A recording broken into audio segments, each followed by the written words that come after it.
કે મારી પેઢીની માતા જાગી 280 વર્ષે આ માતા મને મળેલી છે। 280 વર્ષે માતાજીએ મને ફેસ ટુ ફેસ દર્શન આપ્યા અને એ દિવસનો મારો હાથ પકડ્યો અને માતા મને ઉગી છે। પછી ઘણા લોકો કહેતા હોય બુઆજી તું વાતી માતાજી આવે તો અહીંયા એવા પ્રગટ પરચા છે કે તમે આ સભાની અંદર 1 કલાક બેહો એટલે તમને એના પુરાવા મળી જાય। પણ નહીં કહેતા કે શ્રદ્ધા હોય અહીંયા પુરાવાની જરૂર ન હોય, પણ આપણા મંદિરમાં એવા પુરાવા પણ છે કે તમે 1 કલાક આ સાનિધ્યની અંદર બેસો એટલે તમને ખ્યાલ આવી જાય કે અહીંયા માતા છે કે નથી ભાઈ। અને ઘણા બધા સાયન્સમાં એવું કહે છે કે માતાજી હોતી નથી, પણ હું એવું કહું છું કે જ્યાં તમારી ડોક્ટરની દવા છૂટી પડે, જ્યાં ડોક્ટરો છૂટી પડે, જ્યાં કોઈ તમારું હાથ ના પકડતું હોય, એક જ આ મોરાલના રજવાડાની માતા સજી મેરડી એનો હાથ પકડે છે।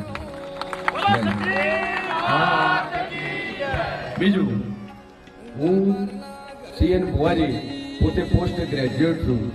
મેં 12મા સુધી મેં અહીંયા લોકલ ગામડાની અંદર અભ્યાસ કરેલો છે। એના પછી અભ્યાસ અર્થે હું સુરત જેલો છું। નવસારીની અંદર મેં ઇંગ્લિશ મીડિયમની અંદર પોસ્ટ ગ્રેજ્યુએશન મેં કમ્પ્લીટ કરેલું છે।